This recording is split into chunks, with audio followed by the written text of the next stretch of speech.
Mesdames et messieurs, donc je suis Ndaye Mariam Fall. Je suis expert conseil. Je vous expliquerai pourquoi je dis expert conseil plus tard. Je suis directrice du cabinet GNG. Donc GNG, je disais, Zoumana disait GNG, moi je dis GNG. Je reviendrai aussi sur le pourquoi. Et je suis donc sénégalaise. J'ai mon cabinet basé à Dakar avec une implantation aujourd'hui aussi à Abidjan. Je suis très heureuse d'être là aujourd'hui pour partager quelques tips, échanger avec vous et avancer dans notre professionnalisation. Alors, quand je suis arrivée, on m'a demandé de parler de la formalisation. Je n'aime pas ce mot. C'est quoi la formalisation?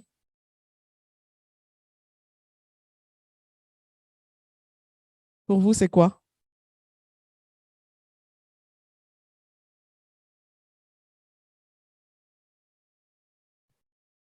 Oui, monsieur?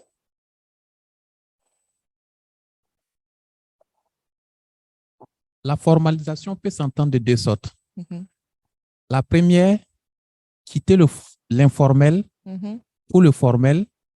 Et l'autre entendement que je suis en train d'avoir, c'est d'avoir des process. mhm. D'accord, on va y revenir tout à l'heure. Une autre suggestion ou définition? Oui, madame. Je l'entends comme un cadre, rester dans un cadre qui peut être figé. Voilà, c'est quitter un cadre pour... c'est tous les éléments qui permettent d'arriver dans un cadre Dans un bien cadre. précis. Voilà. Mettre les choses dans un cadre. OK. Une autre définition?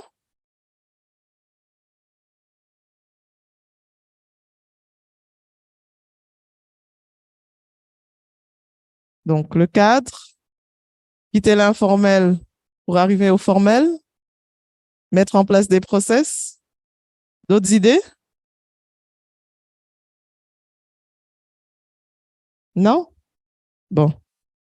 OK, on va avancer. Alors,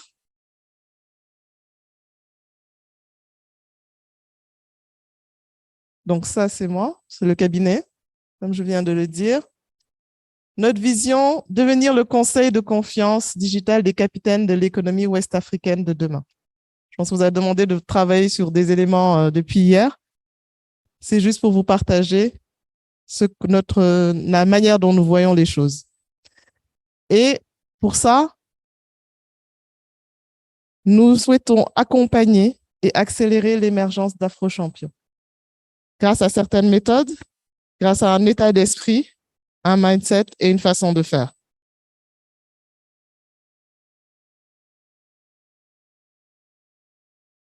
Nos valeurs, extrêmement important dans l'identité de l'entrepreneur au quotidien et dans la mise en place de sa culture d'entreprise.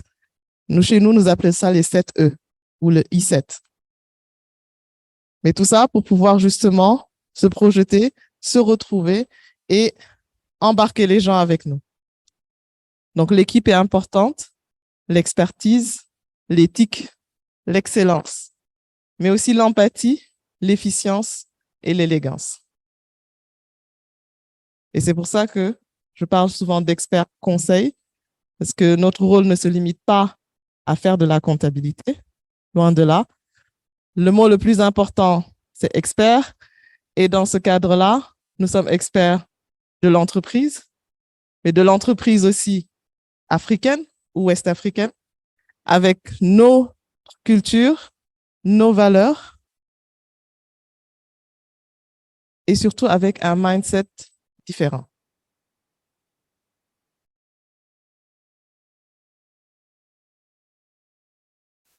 Un slogan que j'aime bien, Lead with courage and patience. Parce qu'en tant que dirigeant, quand nous choisissons de nous lancer en tant qu'entrepreneur, nous choisissons de diriger des hommes et des femmes, de les faire monter dans une fusée pour laquelle nous devons définir la direction. Et donc, vous aurez toujours des gens qui vont monter à un moment dans la fusée, mais ne vont rester dans la fusée que ceux qui auront compris l'ADN de votre entreprise et ceux qui auront l'ambition de la propulser plus loin.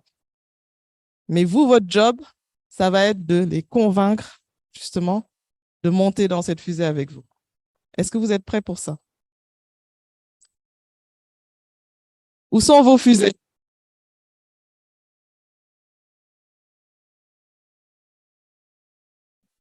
La tête et le cœur. OK.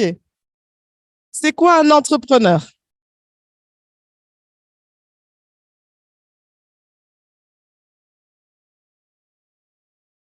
Elle nous casse la tête, celle-là. Elle nous pose des questions bizarres.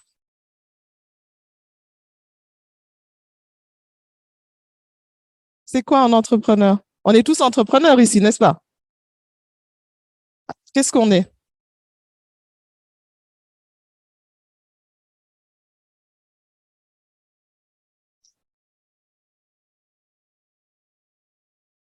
Je n'entends pas. Un peu plus fort. Des fous. J'aime bien. Quoi d'autre?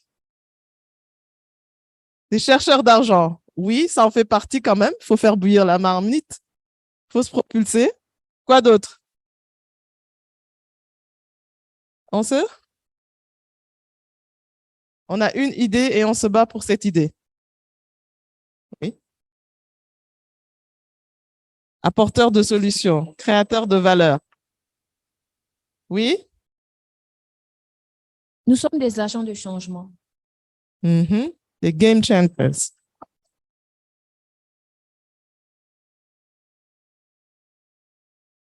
Quoi d'autre?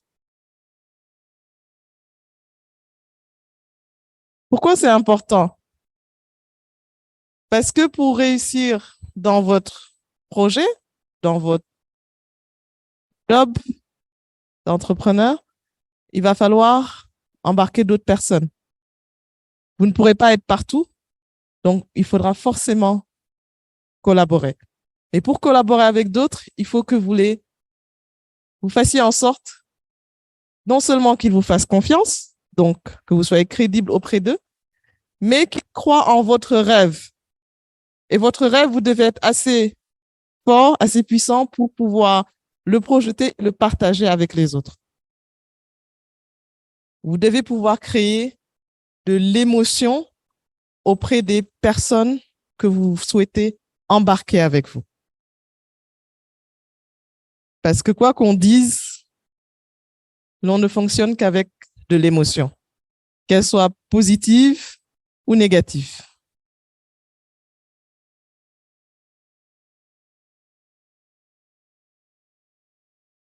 Oups. Donc, je demandais combien de chefs d'entreprise vous connaissez réellement aujourd'hui.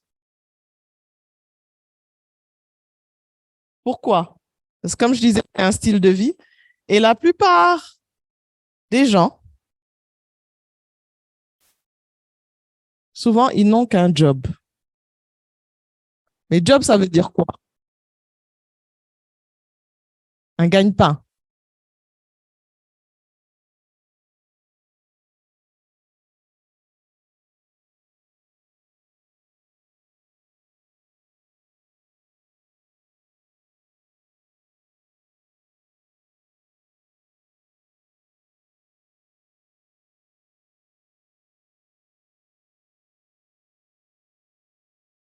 Pour Hmm?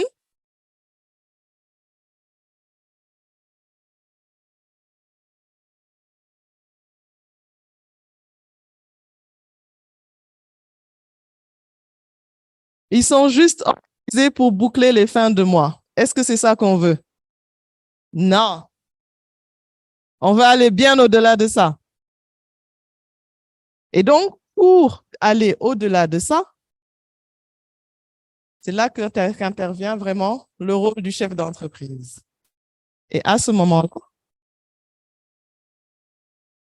on ne doit plus être justement des techniciens opérationnels dans notre activité. On doit être capable de travailler sur notre activité et de la projeter, de la propulser vers l'avant.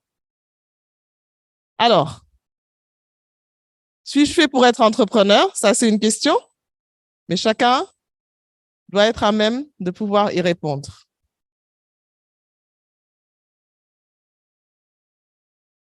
La finalité de l'entrepreneur, c'est de piloter une entreprise.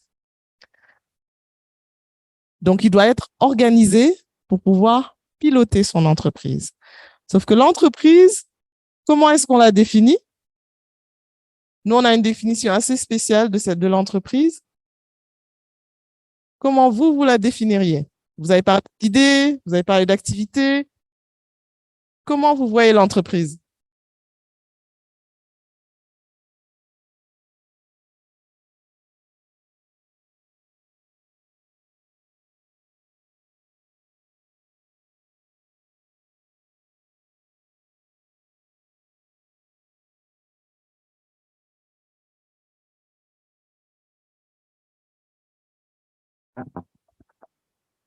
Pour moi, une entreprise, c'est un ensemble d'hommes et de femmes regroupés pour résoudre un problème.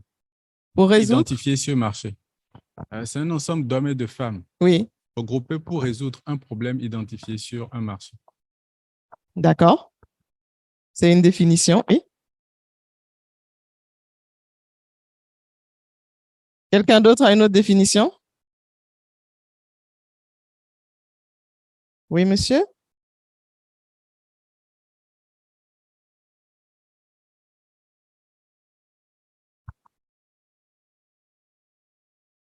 Une activité Oui, qui d'abord est forcément rentable. tout à fait. Il faut qu'elle soit rentable et qui résout un problème.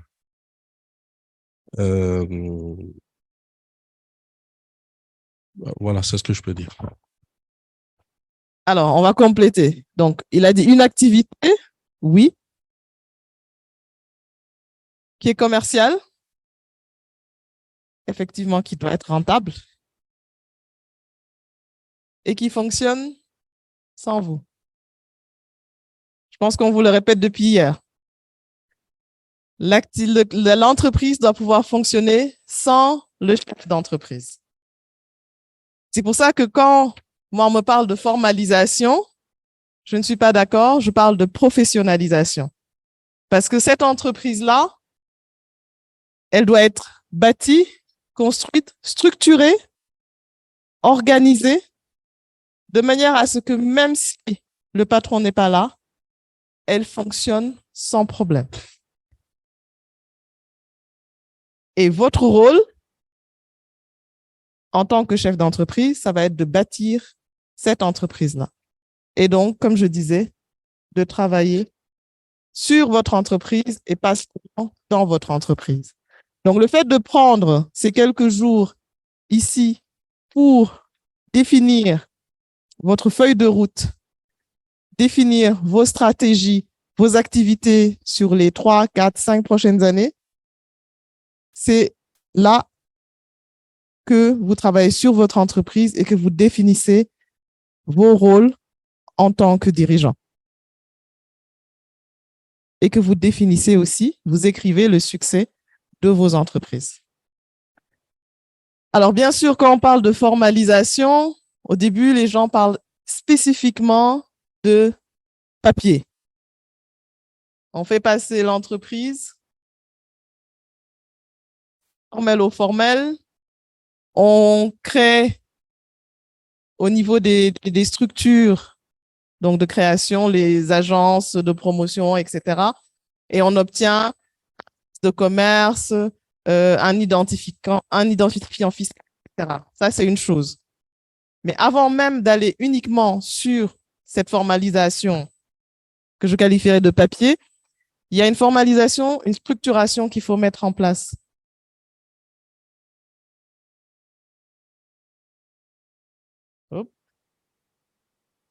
Qu'est-ce qui s'est passé? C'est bon. Donc, qu'est-ce que ça vous inspire, ça? À quoi ça vous fait penser?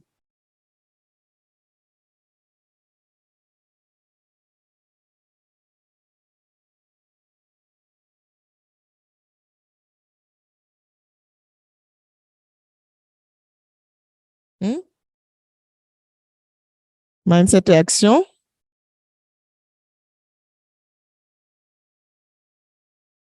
Euh, c'est dans l'action qu'on arrive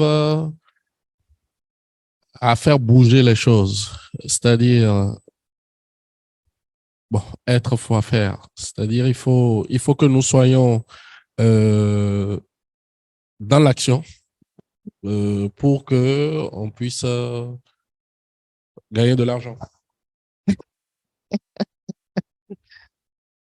Être que multiplie faire égale avoir. Oui. Euh, et être fois faire égale avoir, c'est comme si des rêves sans action n'est que hallucination. Je crois que j'ai entendu ça hier dans la salle. Donc, je résume ça par là. Oui, ça c'est clair. Mhm. Oui.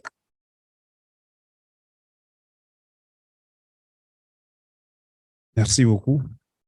Là, je vois pour rentabiliser son business, gagner de l'argent, il faut un savoir-être Mhm. qui doit être, qui doit aller avec un savoir-faire. C'est-à-dire, il n'y a pas l'un sans l'autre. Mhm. C'est un peu ça. Il n'y a pas l'un sans l'autre, effectivement. Je suis d'accord. Oui, monsieur? Ici, je voulais rajouter quelque Ah, chose. excusez-moi. Voilà, en fait, bon, selon comme moi je le comprends, le être, c'est peut-être la personne, donc la ressource humaine. Mhm. Le faire, c'est peut-être plus les compétences ou l'action ou l'exécution. Mhm. Donc, quand on a les bonnes personnes et on fait les bonnes actions, donc on peut avoir. D'accord.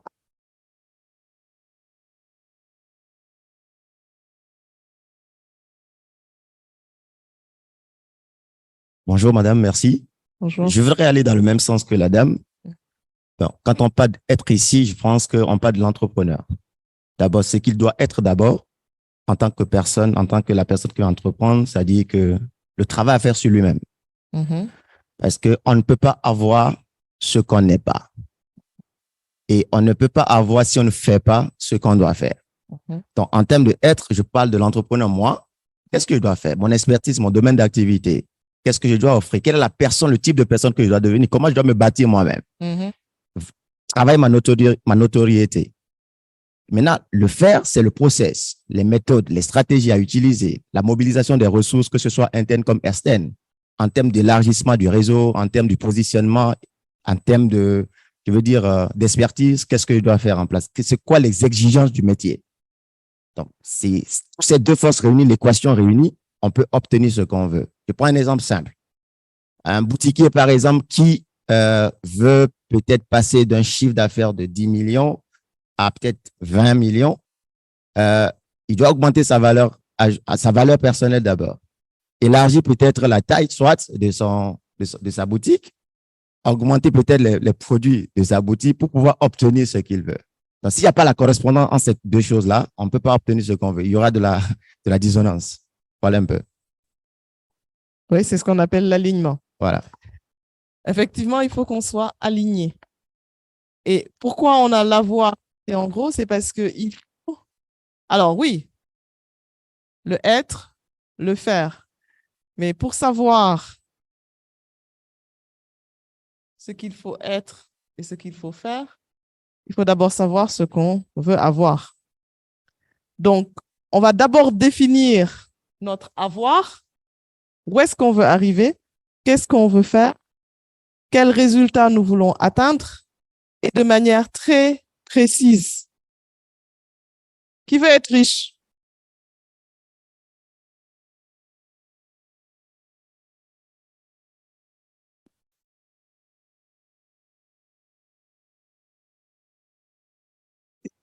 Si tu veux être, si tu es déjà riche. Mhm. Oui. Mhm. Mhm.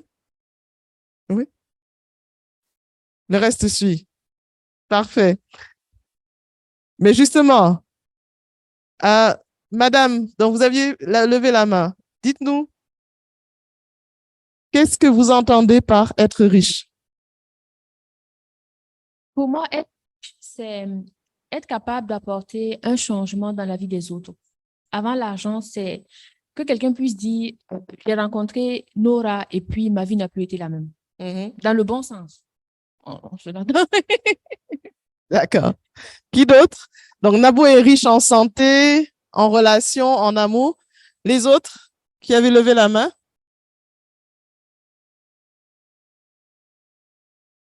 Hmm?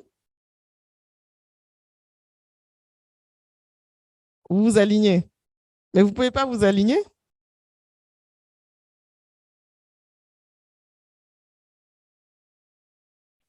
Oui, ça peut être votre point de vue, mais sa conception de la richesse n'est pas forcément la vôtre. Ça ne peut pas être la même chose, c'est impossible. Parce que vous êtes deux personnes différentes, avec des ambitions différentes, des façons de faire différentes. Donc, vous allez vous aligner sur des idées générales, mais dans la précision, ça va être forcément différent. C'est pour ça que je dis il faut définir de manière très précise ce qu'on veut. Et chacun de nous aura une définition différente de ce qu'il veut dans la vie, être riche ou être en bonne santé ou être, je ne sais pas. C'est pour ça qu'il est important de définir clairement ce qu'on veut avoir et de manière très précise pour ensuite définir le plan d'action, ce qu'on doit faire soi-même, ce qu'on doit être en termes de savoir-être, etc., et de savoir faire pour arriver à ce que l'on veut. Et la formalisation ou la professionnalisation, comme je l'appelle, commence par là. C'est ce qui est important. Et le reste, en fait, ce sont des démarches et des étapes qui suivent uniquement pour arriver au résultat que l'on veut réaliser.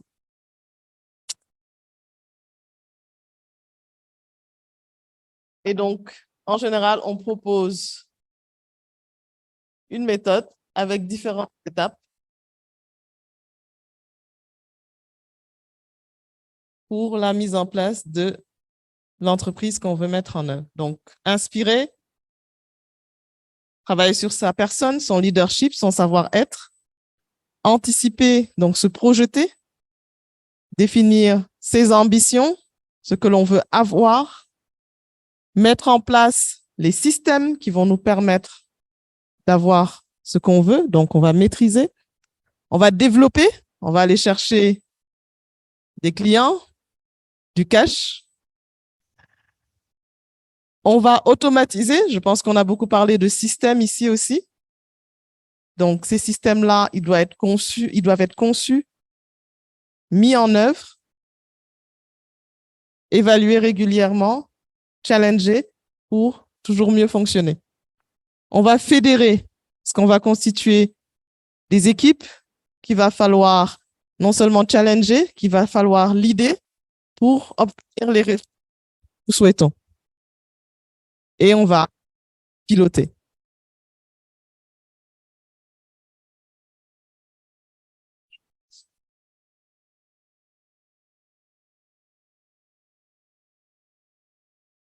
Je pense que je vais finir par ceci, parce que le temps me semble écoulé.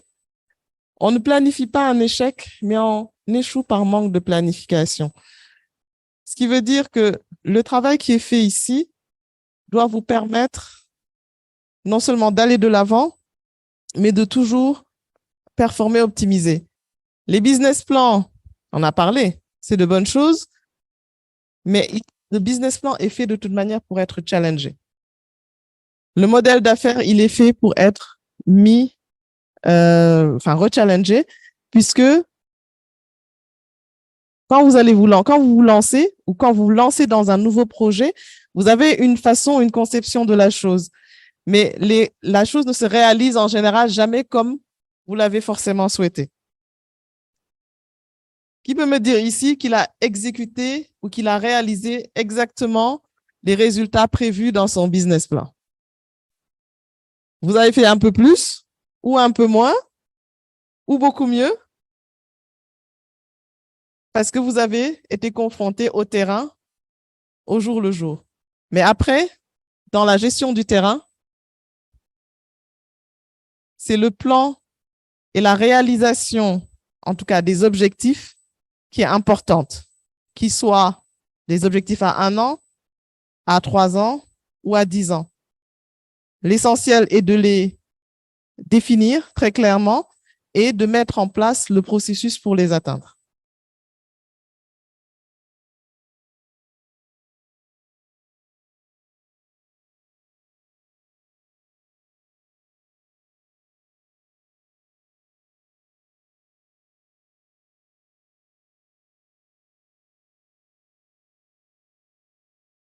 Établir les objectifs, mettre en place le plan d'action.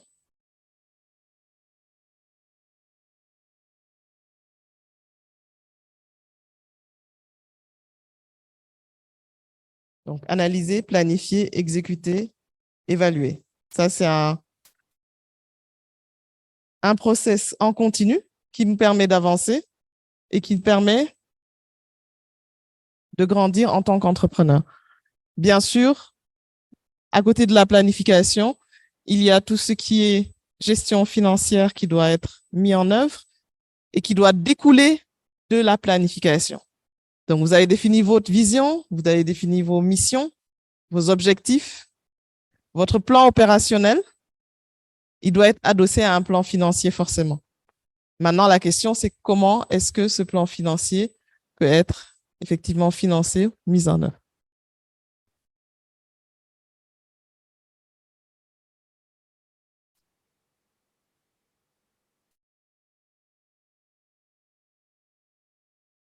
C'est là qu'intervient aussi le pilotage financier avec la mise en place d'indicateurs de performance, indicateurs clés de performance. L'objectif, il doit être prédéfini parce que si vous sortez de chez vous, vous prenez un taxi ou vous allumez votre voiture, si vous ne lui dites pas où vous allez, vous ne risquez pas d'arriver. Oui ou non? L'entreprise, c'est la même chose. Après, il faut trouver le carburant aussi pour avancer. Pendant qu'on avance, on a besoin du tableau de bord pour savoir où est-ce qu'on en est et savoir s'il faut aller au garage. OK? Donc, dans ces aspects de formalisation, tout ce qui est, d'abord, on a parlé de vision, de mission, d'objectif. Ça, c'est fixer le cap, définir où l'on va.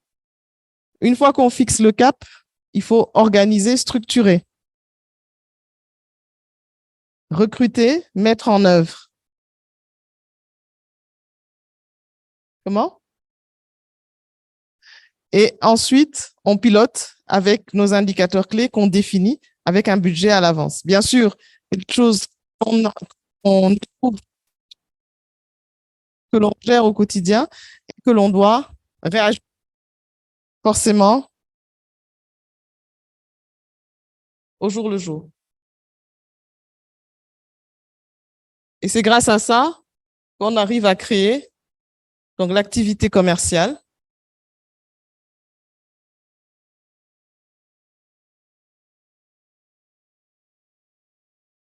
Et après, on peut aller créer d'autres systèmes, aller créer d'autres entreprises, franchiser son entreprise ou prendre des vacances ou sa retraite. Ah oui, à un moment, il faut se retirer, il faut aussi en profiter, n'est-ce pas? Merci beaucoup de votre attention.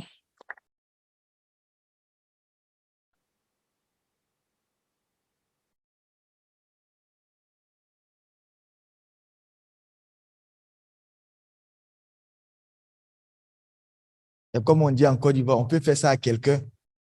Quelqu'un fait un spectacle et puis vous applaudissez comme ça.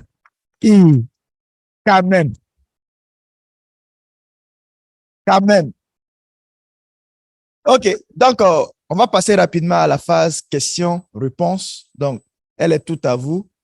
Je sais qu'elle n'a pas tout dit parce que quand je vois, je sais qu'elle a beaucoup à dire encore. Donc, on va prendre 2 questions, 3 questions. Mon thème qui peut... Eman Capo? 2, 3 questions? 2? OK. OK, good. Oui, parce que juste après, il y a le panel. Donc, on va prendre deux questions de base et puis, si possible, une 3e question. Donc,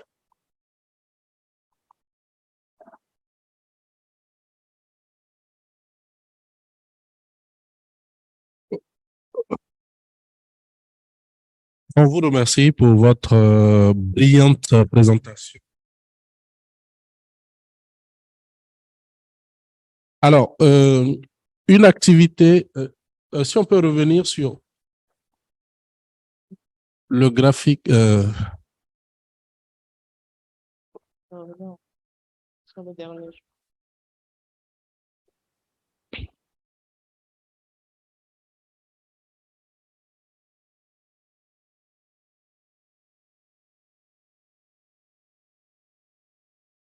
Voilà. Ici, ce qui est important pour nous, je crois, chefs d'entreprise ici dans le truc, dans la voie qui nous a été tracée ici, c'est déjà au niveau de l'automatisation. Automatisé, parce que pour la plupart d'entre nous, je pense, on a déjà des entreprises qui sont rentables. Mais aujourd'hui, c'est l'automatiser, la structurer, comment faire pour qu'elle puisse vraiment fonctionner sans nous. C'est vraiment là où le bas blesse actuellement pour un certain nombre d'entre nous. À ce niveau-là, quelles sont les recommandations ou les astuces que vous, en tant que spécialiste de la chose, vous pouvez nous donner pour mieux nous éclairer sur l'automatisation. Voilà. Oui, exactement. Ça, c'est la première question. La deuxième question, c'est, vous avez parlé des indicateurs de performance et du tableau de bord, de pilotage. Ce qui est très important, selon vous, dans une activité, c'est quoi les chiffres à suivre? C'est-à-dire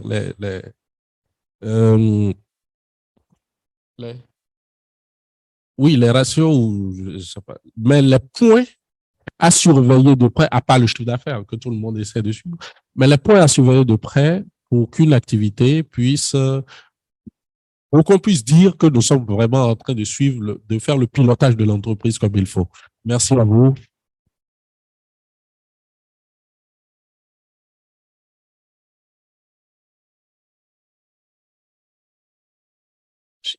Merci beaucoup. Madame,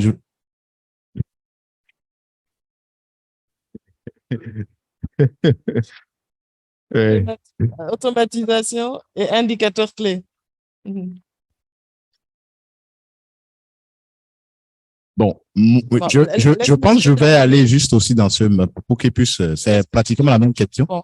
Voilà. Donc, je voulais juste que vous partagiez, en tant que, étant dans le conseil, d'accord, en répondant à sa question, si vous pourriez, partager votre propre expérience, sur l'automatisation, comment vous avez pu automatiser pour que, voilà, ça puisse fonctionner, sans vous. Ça me ferait vraiment plaisir. Merci. Merci pour les questions. Alors, l'automatisation, je dirais les outils. Les outils et l'organisation processus. Au sein du cabinet, notamment sur ces 2 dernières années, nous avons beaucoup travaillé sur la fluidification de l'ensemble de nos processus, la rédaction et la mise à jour de nos procédures et la mise en place d'outils qui nous permettent, en fait, non seulement de travailler à distance, bon, on sait tous que Covid est passé par là, mais aussi de travailler de manière efficace, de manière à ce que, même si moi je ne suis pas au bureau, les choses se passent. parce que chacun sait ce qu'il doit faire. Et ça, c'est pas qu'une question de job description, mais on responsabilise les équipes. Et ensuite, on intègre dans le système ou dans les outils ce que chacun a à faire, en fait. Je pense que j'en parlais tout à l'heure. Quand on met en place une équipe, bien sûr, il faut embarquer l'équipe. Mais il faut aussi, en plus de la responsabiliser, qu'elle soit consciente de ce qu'elle a à faire et que dans le workflow de ce qui se passe au quotidien, l'outil aide en fait à respecter le workflow et à respecter le process. Ce qui fait que il faut d'abord, en tant que chef d'entreprise, concevoir. Au début, j'ai fait certainement l'erreur que beaucoup ont faite aussi. Je me disais, bon, je donne le cadre général et les gens vont, chacun a sa façon de travailler, chacun a sa façon de faire, mais comme la personne, elle est performante, je me dis, bah, elle va trouver le moyen de faire. Là, c'était une grosse erreur parce qu'en fait, les gens ne savent pas faire ou ne savent pas faire comme vous souhaitez qu'ils fassent. Donc, il est indispensable de prendre le temps de s'asseoir et de définir ce que vous voulez que les gens fassent. Et de la manière dont vous définissez ce que les gens font, vous allez le mettre dans l'outil qui va vous correspondre et qui va vous permettre de suivre l'ensemble de votre workflow. Si aujourd'hui vous dites que, bah, je sais pas, pour faire un achat, il faut que tel émette le bon de commande, enfin, la demande d'achat, que l'autre fasse une validation, qu'il y ait un bon de commande, etc. C'est bien tout ça. Mais si vous avez un outil qui est paramétré, qui automatiquement gère certaines choses, parce que dès que Monsieur X va introduire la demande d'achat, automatiquement, ça va aller à Madame Y qui doit valider cette demande d'achat avant que ça n'aille à Mademoiselle J qui doit établir le bon de commande. Et là, vous accompagnez vos équipes à mieux maîtriser ce qu'ils doivent faire, mais aussi à respecter les process que vous souhaitez qu'ils respectent. Et la communication aussi, premier point, donc vraiment utiliser des outils. Utiliser des éléments de communication, donc outils collaboratifs. Moi, aujourd'hui, je peux savoir ce qui se passe dans ma boîte. Pourquoi? Parce que j'ai instauré une façon de faire où, quand les gens travaillent, on a mis en place des outils collaboratifs. Dès qu'ils travaillent, ils doivent aller poster dans ces outils-là.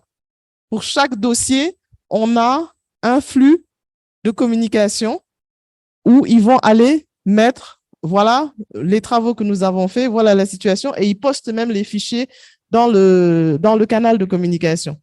Ce qui fait que moi-même étant à distance, je peux savoir tout de suite ce qu'ils ont fait, faire la revue, leur faire des recommandations, etc. Alors ça, c'est aussi dans le domaine du conseil. Dans d'autres domaines, on va dire agro ou industrie, ce sera peut-être un peu moins flexible parce qu'il faut quand même être sur place. Mais les outils peuvent beaucoup aider en termes de structuration et au moins en termes de remontée d'informations. Après, quitte à chacun également, en tant que chef d'entreprise, d'aller régulièrement contrôler ce qui a été fait. Parce que comme on dit, la délégation n'exclut pas le contrôle. Et différentes expériences que j'ai eues, les personnes qui réussissent aussi maîtrisent leur business. Avant même de confier la tâche à un membre de l'équipe, on doit savoir de bout en bout comment la tâche doit être faite, doit fonctionner. À la limite, combien de temps même elle doit prendre. C'est ça qui va vous permettre aussi derrière d'analyser le travail fait par vos équipes et de savoir si ce qui a été fait correctement ou pas, ou si c'est normal ou pas.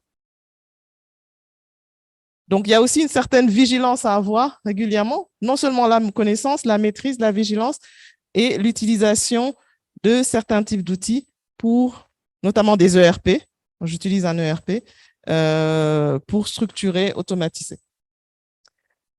Et en mettant en place ces ERP aussi, du coup, c'est là que viennent les indicateurs de performance, puisque comme on sait que la tâche ou alors l'activité ou autre, voici ce qui doit être mis en place pour qu'elle soit rentable, ces indicateurs vont couler de source. Bien sûr, on va suivre le chiffre d'affaires, mais ce n'est pas suffisant. On va suivre les marges. Extrêmement important, la marge. Surtout quand on est dans une industrie ou dans le domaine agricole, à la limite, une marge par produit. Pour savoir, est-ce que ce que me coûte ce produit, ce qu'il me rapporte, est-ce que c'est beaucoup mieux que ce qu'il me coûte ou pas? Autre indicateur, la valeur ajoutée et le BE. Et ça, déjà, c'est des indicateurs qui apparaissent au niveau de votre compte de résultats, qui sont simples à suivre. Si vous voulez aller plus loin, il faut aller dans de l'analytique, le contrôle de gestion, pour suivre de manière précise certains types d'indicateurs. Et en fonction aussi des activités. Dans les activités industrielles, il y a certains indicateurs qui peuvent être beaucoup plus pertinents que dans une activité de conseil. Dans du conseil, on va suivre par exemple les temps passés sur des projets. Dans l'industrie, on va plutôt suivre notamment les stocks, les quantités, les délais de rotation, etc. Donc, il faut faire cette analyse-là en fonction de l'activité dans laquelle vous êtes pour, de manière précise et analytique, sortir les indicateurs qui vont vous intéresser. Oui, monsieur? Ah.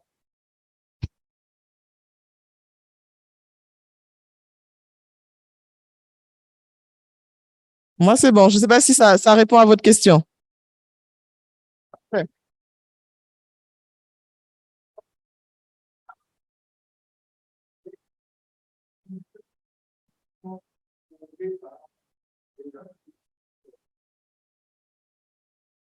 OK.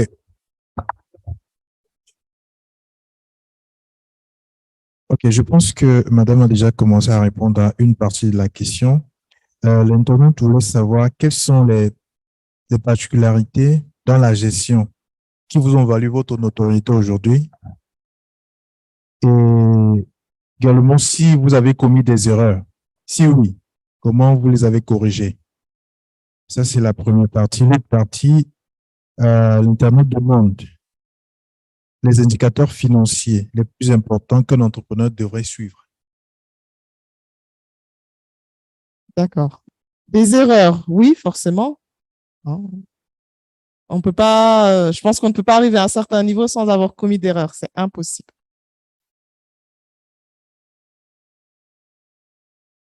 Alors, une erreur peut-être en tout cas, que moi j'ai commise, que certains commettent souvent quand on démarre, comment est-ce qu'on fixe les prix de ces services ou le prix de ces produits? Surtout dans nos environnements. Bon, on est en Afrique, on aime faire du wahale chez nous, hein, Nabou, n'est-ce pas? Donc, wahale, c'est le marchandage. Donc, dès qu'on va sortir le prix, ah, mais toi aussi, mon frère, il faut diminuer. Ah, vraiment, tu vois, nous, on vient juste de démarrer. Ah, on est une petite entreprise. Ah, il faut nous faire un prix d'amis. D'accord, je te fais un prix d'amis, mais après, ma boîte, elle coule. C'est ce qui se passe souvent. Donc, on fait cette erreur-là aussi, on fait toute cette erreur-là aussi parce qu'au début, justement, on n'est pas connu. On a envie d'avoir des clients. On a envie de faire reconnaître notre travail. Donc, on prend le risque de se dire, OK, cette fois-ci, j'accepte. Bon, je vais lui faire un rabais. Et puis, il va me recommander. La prochaine fois, sauf qu'il n'y a pas de prochaine fois. Ou la prochaine fois, c'est encore pire. Ça, c'est l'erreur qu'on fait. Et au début, on ne fait pas attention à aux coûts qu'on génère quand on réalise une mission ou quand on vend le produit. Et à la limite, il peut nous arriver de vendre à perte. C'est pour ça que je parlais tout de suite des marges. La marge, à la limite, elle est même plus importante que le chiffre d'affaires. Ensuite, les coûts fixes aussi sont extrêmement importants. Il faut pouvoir les calibrer en fonction de l'activité que l'on génère. L'autre question, c'était quoi? Les indicateurs. Oui, donc ça, j'ai commencé à en parler. Donc, je parlais de la marge, le suivi des coûts fixes. Alors, tout ce qui est immobilisation aussi. Les gens ont tendance... Alors, c'est quelque chose qui revient souvent. En fin d'année, on me pose souvent la question, oui, j'achète des immobilisations, comme ça, je vais baisser l'impôt que je dois payer. Ça ne marche pas. Ça, oubliez. Parce que vos immobilisations, ce ne sont pas des charges. Donc, il y a une différence entre les immobilisations, c'est ce que vous achetez pour que ça reste de manière durable dans l'entreprise. C'est des tables, des chaises, des ordinateurs, etc. Ça ne génère pas automatiquement des charges. La charge que ça génère, c'est l'amortissement. Et si vous l'achetez le 25 décembre, vous n'aurez même pas 1 million de charges qui va passer dans votre compte de résultats. Donc, ça, c'est un point à oublier. Donc, j'ai parlé des marges. Je parlais de l'EBE. C'est un indicateur vraiment à suivre parce que c'est ce qui montre la valeur que vous créez au sein de l'entreprise. Et auprès de vos partenaires, investisseurs financiers, etc., c'est un indicateur qu'ils vont regarder systématiquement pour savoir si l'entreprise est solvable. Autre point à suivre, vos capitaux propres. On nous dit toujours, oui, on peut créer une entreprise à 1 million ou à 100 000 francs. Oui, c'est vrai, légalement, on peut le faire. Mais sur le plan financier, sur le plan économique, ça n'a pas de sens. Au contraire, plus vos capitaux propres seront importants, mieux ce sera pour la bonne santé financière de l'entreprise. Donc, pensez régulièrement à suivre et à renforcer vos capitaux propres. Soit vous augmentez votre capital, soit vous, quand vous faites rentrer aussi, par exemple, d'autres actionnaires, ça vous permet d'augmenter votre capital et faire en sorte que vos capitaux propres soient supérieurs à vos immobilisations. Ça, c'est au niveau des comptes de bilan. Et aussi, quand vous investissez, un point important. Alors, malheureusement, souvent, nos banques ne jouent pas le jeu, mais quand vous investissez sur du long terme, essayez d'avoir des financements à long terme. C'est compliqué, c'est très compliqué, mais normalement, c'est ce qui doit se faire. Parce que le financement à court terme va vous coûter 2 fois plus cher et vous allez avoir, alors que vous allez prendre 2 fois plus de temps à faire le retour sur investissement.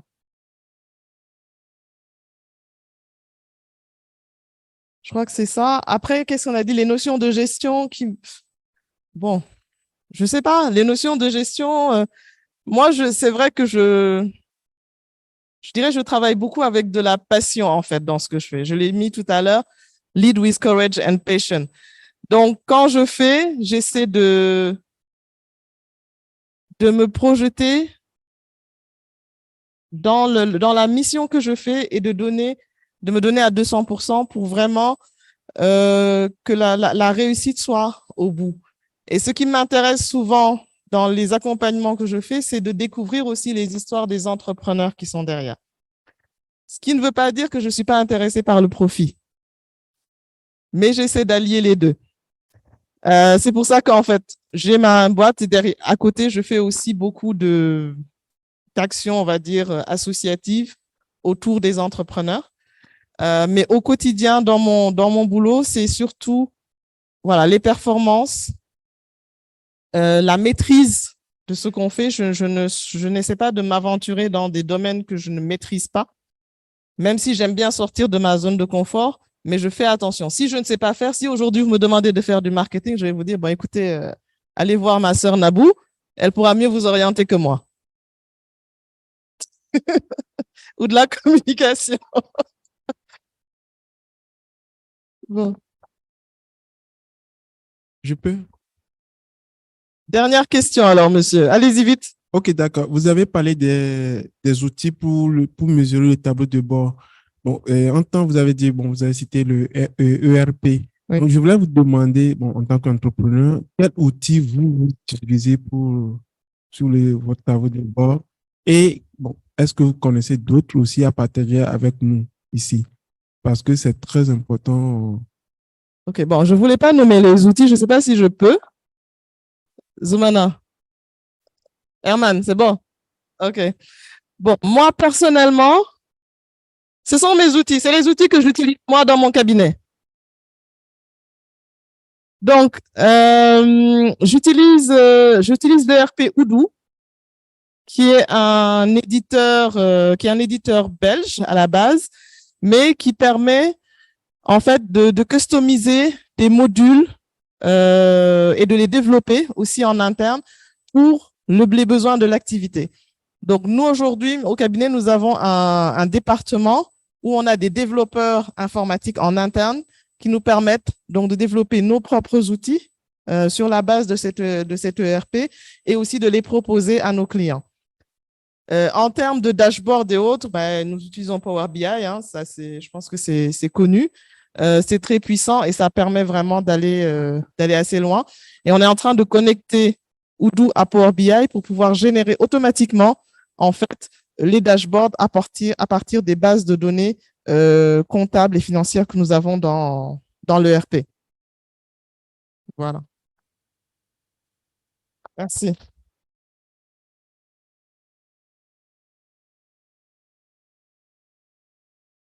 Merci beaucoup. Magnifique.